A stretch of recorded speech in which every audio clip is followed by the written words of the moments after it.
شغل سبقني كي قلت لي نتايا لعب بن سبعيني، احنا كل لقاء نهضروا على بن سبعيني باللي ادي مقابلات كبيره. نعم. لولا بن سبعيني في خط الدفاع بالك تكون نتائج كارثيه بالنسبه للمنتخب الوطني، ماشي وحده. باسكو انا نحكوا على منظومه.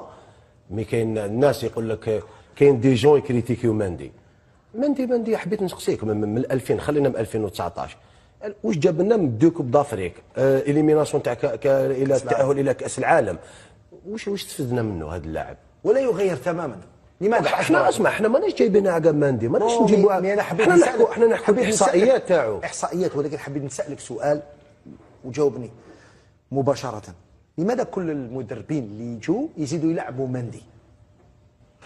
ما كاش بدائل. هي بصح كنت تقول كاين بدائل، كاين هنا ونوافقكم. واحد كيما عماد عزي انا اعتقد بانه يملك مستوى باش يكون عنده اللي يلعبوا في الشان ممكن تعطيهم الفرصه. انا نولي لك عامين اللور وتكلمتها هنا في هذا البلاطو.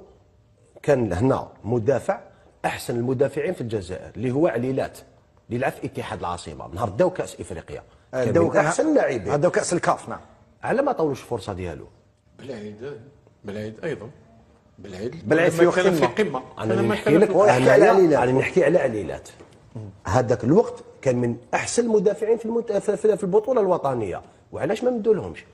وعلى ما مدولوش؟ انت مع الجواب عامين يدير دي كرو ماتش ما يريحش في المنافس المستوى. يقدر بالك كان نعطيكو لا شونس ديالو، بالك يطور المستوى ديالو، بالك هو راح بالك بليكيب ناسيونال راح ليترونجي يلعب باش يطور المستوى ديالو. صح. كاينه حاجه ثانيه رضوان، وسط الميدان الدفاعي. هذه اللي قد نروح لمحمد قاسم سعد.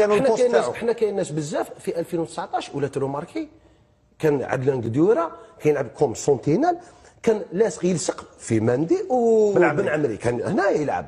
كان نلعبوا ثلاثه، كنا نلعبوا ثلاثه كما في وقت من الاوقات كنا نلعبوا بوغيرا حليش وعنتر يحيى. عنتر يحيى نو هذيك اطروا في وقت سعدان. ومن بعد جا خليلوزيتش كان يلعب مجاني قدامهم سيفري. ومن بعد ثاني كان عندنا فغولي كان في اعلى مستوى. كان عندنا بالناصر في اعلى مستوى. سي دي ميليتير اللي يخدموا خدامين. اليوم ماناش نشوفوا دي ميليتير من الناحيه الدفاعيه. جوستومون من